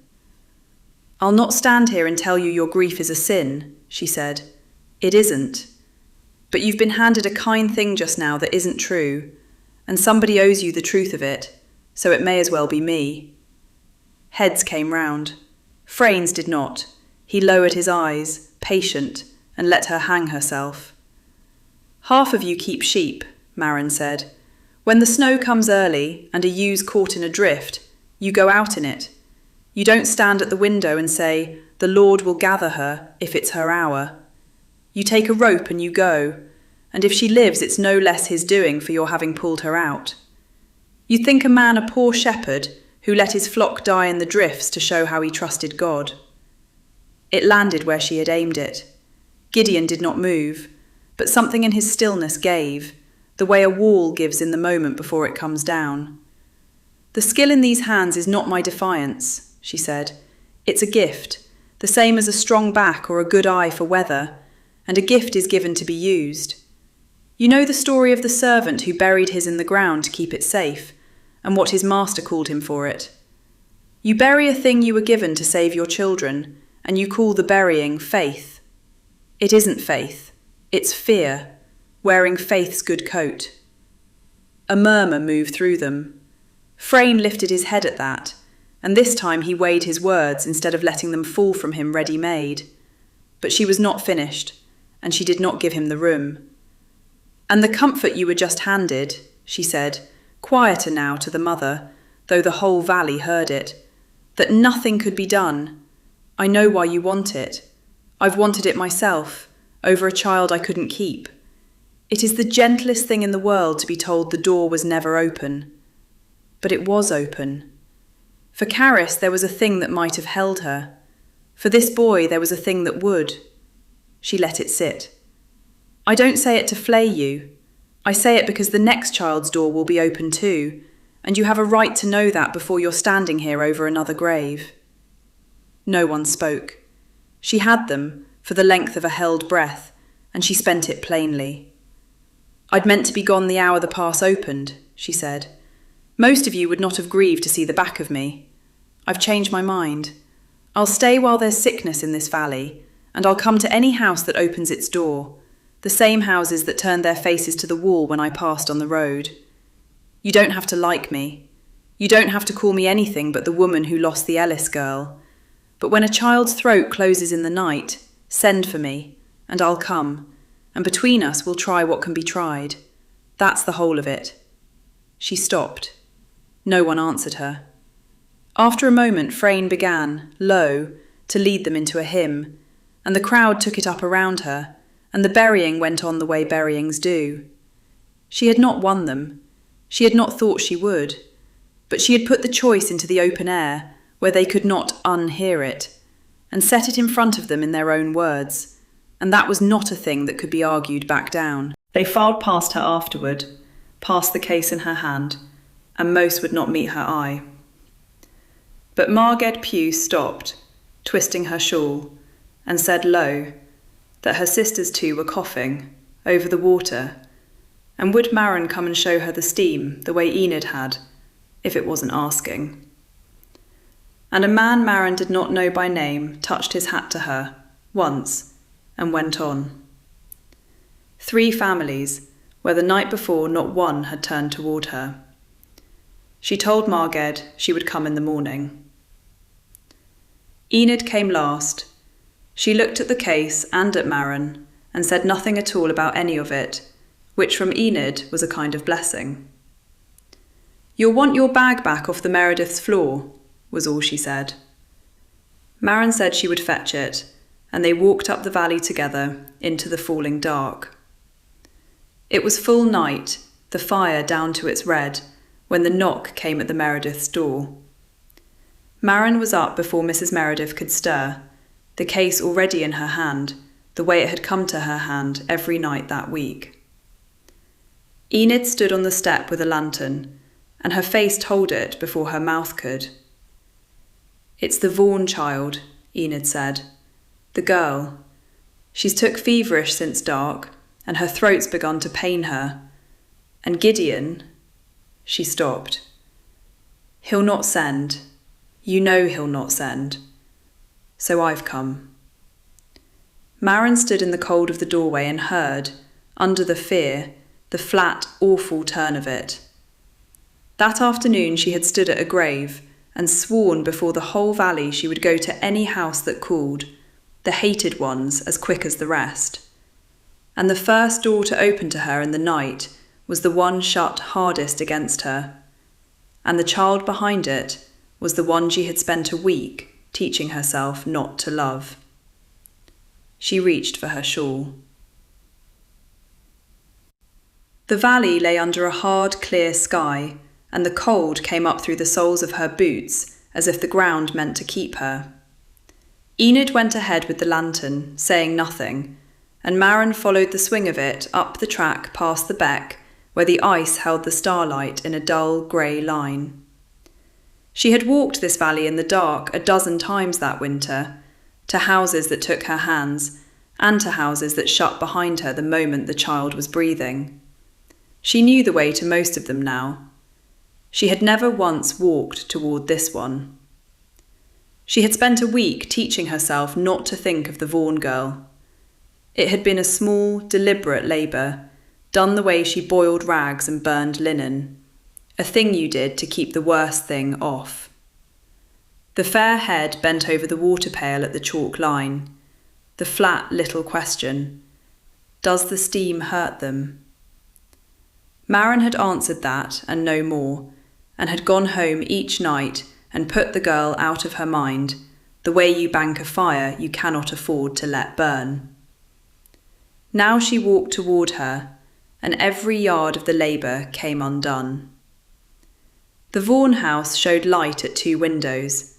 Before they reached the door, the sound of it came out to meet them. A voice lifted in the even, rolling cadence she knew from the far side of a chapel wall. No basin, no low sick-room murmur. Frayne was at prayer inside. Gideon had not sent for her. He had sent for the elder. Enid did not knock. She lifted the latch and went in, and Maren went in behind her, into heat and tallow smoke and the sweetish, rotten smell she would have known blindfolded. Gideon stood at the foot of the bed. He turned when the cold came in with them, and for a moment his face was only a father's, open and undone. Then he saw who Enid had brought, and it closed. Frayne knelt at the bedside with his hands folded over the coverlet, and he did not stop. The words went on, gentle, unhurried, asking that the child be kept in the hollow of a hand that did not fail. Enid, Gideon said, low, I didn't send for you. No, Enid said, you didn't. And she stepped aside to let Maren through. Maren did not wait to be asked. Waiting to be asked this winter was how children died. She set her case on the chair and bent over the bed. Nan lay small under the quilt, her fair hair dark at the temples with fever, her breath coming quick and shallow with a catch at the top of it, a sound like a thread drawn over a rough edge. Maren tipped the girl's chin and looked into the open mouth by the candle Enid held close, and there it was. The grey membrane she had chased through 6 other throats, spread across the back already, and creeping down to where the light could not follow. Nan's eyes came half open. They found Maren's face and stayed, without surprise, the way a child's will fix on the one thing in a frightening room it has decided is safe. It hurts, she said. The words came thick. In my throat, like there's wool. I know, Maren said. I know it does. She kept her hand along the hot little jaw, a moment past what the looking asked. Then she made herself take it away. He watched the woman's hands move over his daughter, and he could not make himself cross the floor. He knew the shape of this hour. The room was his own. The bed he had built, the quilt Ceridwen's mother had pieced. But he had stood inside an hour like it before, 9 winters gone, at another bed, another small fevered breath drawing thin, and he had done then everything a man could do. He had sat the nights and warmed the stones. He had held the cup and promised into the grey little face that they would come through it together by spring, and the promise had brought nothing but 4 more days of the child believing him while it strangled. He had learned in that room what hope was worth when the throat closed. He had sworn over the 2 graves that he would never again stand at a dying bed and torment it with a mercy he could not make good. For 9 years he had kept the vow, and it had cost him nothing, because there had never again been a choice to make. The sickness took what it took, and a man bowed his head, and there was a hard, clean floor under that grief that a man could stand on. Frayne's voice put words to it now, at his elbow, even and kind. Trust the hand that made her. Do not lay the terror of the knife on top of the terror already in the room. Let the child be held. But there had been no woman with a case at that other bed. That was the thing he could not get past, standing at the foot of his own child's bed with the cold not yet gone from his coat.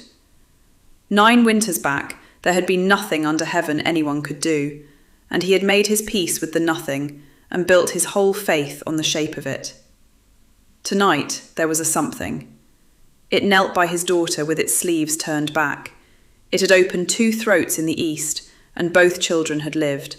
And it was the very thing he had stood in a dying room a week past and forbidden, had called the cutting a cruelty, to her face, over the Hewell boy who had gone into the ground because of it, or in spite of it, and neither of them would ever know which. Maren straightened. She looked at him across the bed, and there was nothing soft in her face, no appeal in it. Between them, the thing they had broken over stood as wide as it had stood that night. "It's below the reach of the steam already," she said. "By morning it'll be below the reach of anything. When it closes, she won't draw breath past it, and there is one thing that opens the air below the block, and one only." She laid her hand flat on the lid of the case and did not open it. "I've done it twice. Both lived. I'll make you no promise past that. I won't stand in this room and tell you she'll live, because I don't know it. But I know what happens if it isn't done. You've seen it. You've buried it." Frayne rose from his knees. He did not lift his voice. He never had. "Gideon, you know what she's asking. You know what it is to put a blade to a living child's throat, and you know it is not given to us to buy a life on a wager against the Lord's own timing. I have sat where you sit tonight. I lost mine the same winter you lost yours, and I have never once believed a knife would have kept them. Let her be held. Let her go, if she must go, whole and in your arms, and not under the hand of a stranger." The room had filled while she worked. He had not marked them come, Betty Prosser against the wall with her shawl still on, the Hopkin man behind her, 2 of the Ellis women in the doorway with the cold at their backs, come up the track when the word went round that it was the elder's own girl now. They stood without speaking. That afternoon they had watched him at the graveside, with Nan's hand in his, and heard the outsider swear she would come to any door that opened. Now the outsider stood on one side of his daughter's bed, with her hand on a case of blades, and Isaac Frayne stood on the other, with his hands empty, and the whole silent valley had come to see which way the elder would turn. Nan's breath caught and held, and came again thinner than before. Gideon looked at the small labouring chest under the quilt, and at the 2 of them waiting on either side of it, and he understood that the nothing he had stood on for 9 years had gone out from under him. There was a choice in the room. It had his daughter's life in it. It was his to make, and no bowing of his head would take it from him now. Maren did not move. She held his eyes across the bed. "Choose, Gideon." The words sat in the room a moment, and no one filled it. Frayne spoke into the quiet, and there was no triumph in him, only the old grief worn smooth. "Gideon, 9 winters back you and I stood over ours, and swore we'd not be made fools by hope again. Don't let her undo that now, at the last, and make the child pay for it. Let the Lord take her, if he's minded to, out of your own arms, and not from under a stranger's knife." It had cost 3 children to teach them. That was in the room as well, under the relief. Caris, and the Tallob baby, and the Howell boy in the ground beside them. Not one of them undone by this, not one given back. The breath in the tube was no victory over that. It was only the next child, kept. Frayne had not moved from where he stood. Gideon rose and went and stood beside him, and set a hand on the old man's shoulder. And Maren, bent over the child, heard what he said, low, meant for Frayne and not for the room. "You couldn't bear that they might have been saved." "No more could I, Isaac. It was easier to believe the door was shut than to stand where I'm standing now and know we helped to close it. I don't hold it against you. God knows I held it against myself long enough." Something in the old man's face gave way, the collapse of a thing that had been held upright a long time by main strength alone. He did not weep. He put his own hand over Gideon's where it lay on his shoulder and bowed his head. And this time there was nothing under the bowing but grief, honest and 9 winters old, with no armour left on it at all. Outside, past the 2 lit windows, a wind had come up the valley. Maren felt it reach under the door to her ankles where she knelt, and it carried a wet edge the month-long cold had never had. A give in it, the smell of the high snow beginning to let go. The pass would open on a wind like that. Days, perhaps less. She had meant, since the night the Ellis girl died, to be on the coach road the hour it opened. She kept her hand on the tube, and she did not move. She kept the vigil till the window went from black to grey to the thin blue of a mountain dawn, and in all those hours she trusted the tube to no hand but her own. There was a knack to it no one could learn in a night. The little pipe wanted clearing. A child's breath left a film that hardened, and if it closed, all the cutting had brought was a slower dying. So she taught them. Enid first, because the old woman's hands had carried babies into the world and out of it, and would not shake. And then, when Enid had the way of it, she made Gideon watch too. A father should know how to keep his own child breathing. He learned it as he did everything, without a word, his big shepherd's hands gone as careful as if they held a lamb an hour old. Nan could make no sound.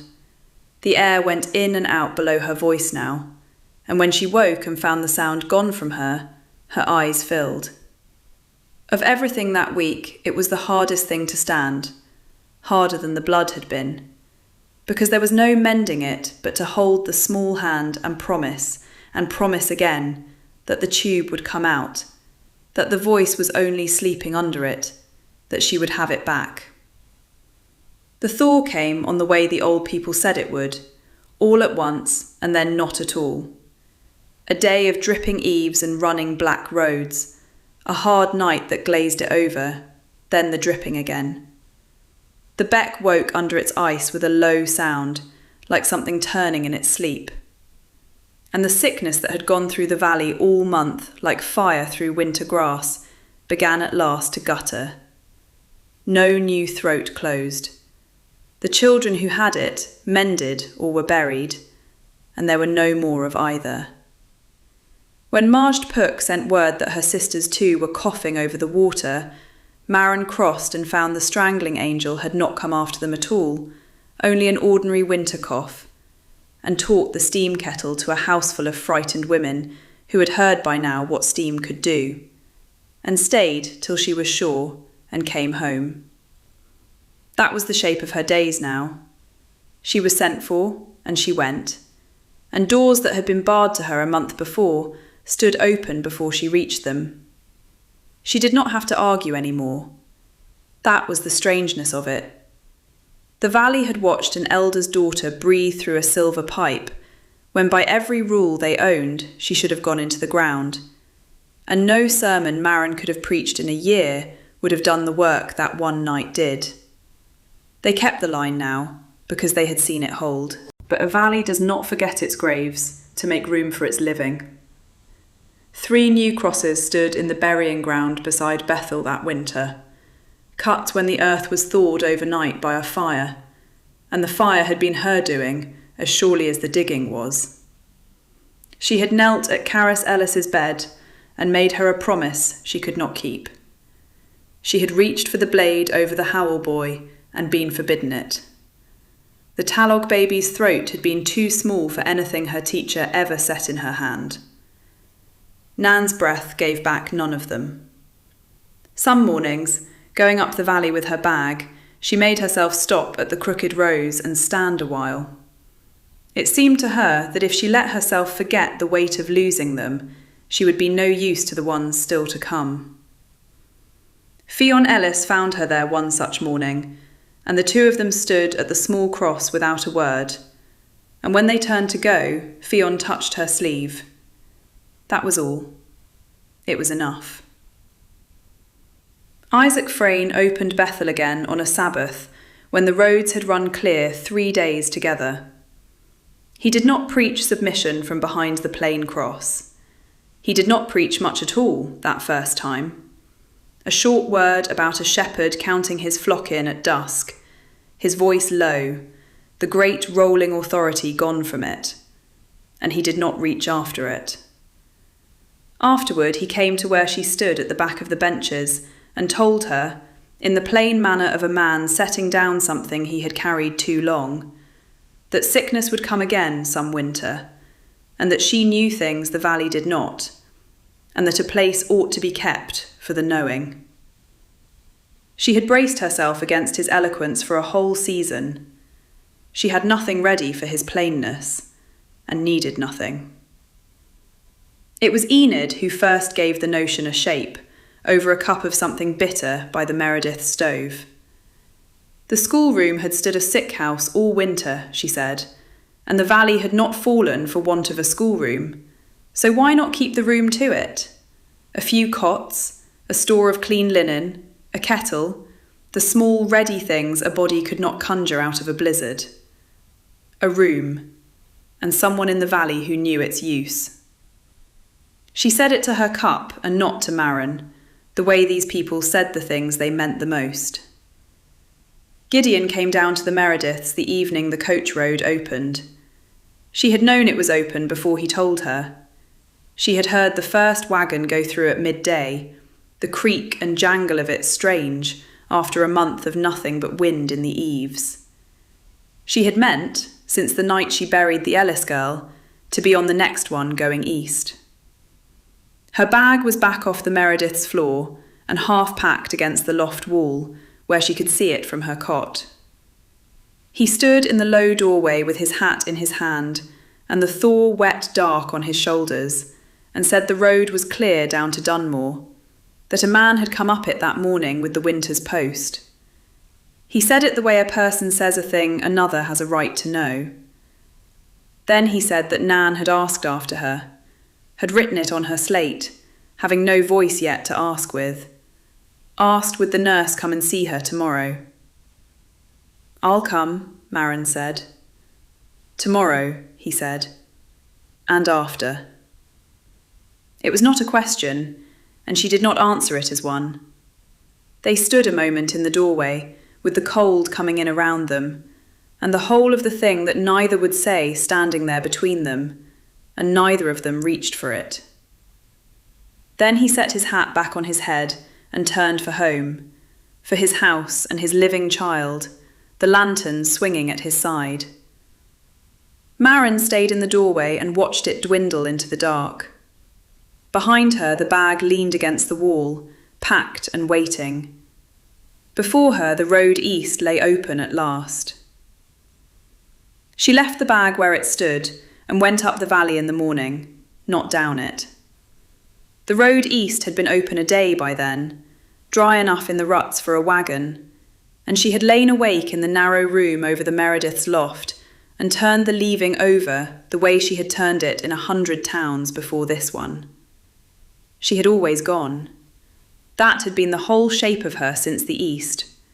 To stay somewhere long enough to be of some use, and be gone down the road before the being of use could ask anything of her she could not afford to give. A child had needed her here past the point where she could have run, and the child was alive in a warm bed up the valley. She listened to the eaves drip through the dark, and could not make the old leaving fit her the way it always had.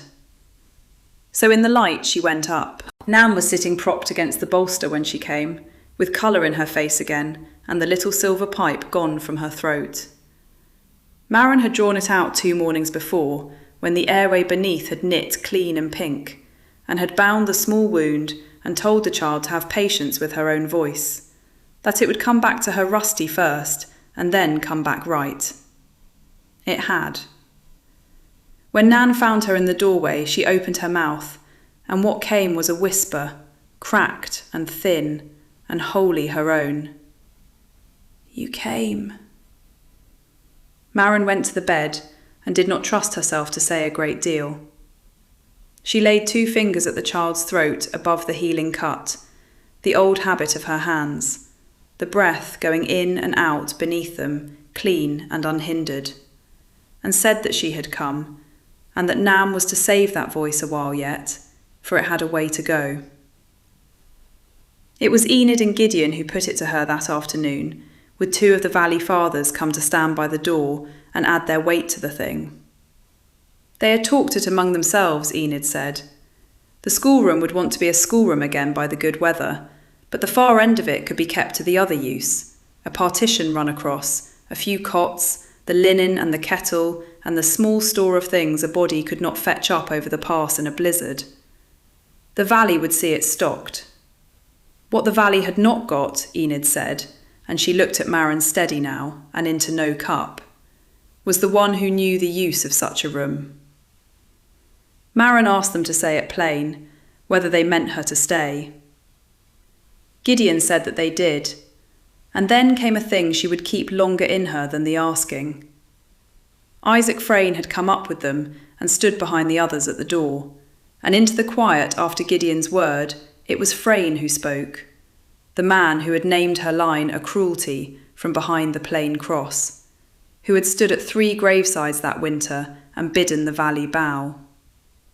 He said, in the low and unadorned voice that was his now, that he had been wrong in the cold months, in a way he did not believe the Lord would hold against a man who owned it to his face, and that if she stayed, he would count it a mercy done the valley, and not a wound to it. Then he put on his hat and went out, and left her the room to answer in. Gideon walked her down as far as the beck. It ran black and loud between its worn banks, with all the winter breaking up and going through it. They stopped where the plank lay across. There was a great deal he was not a man to say, and she was not a woman to make him try to.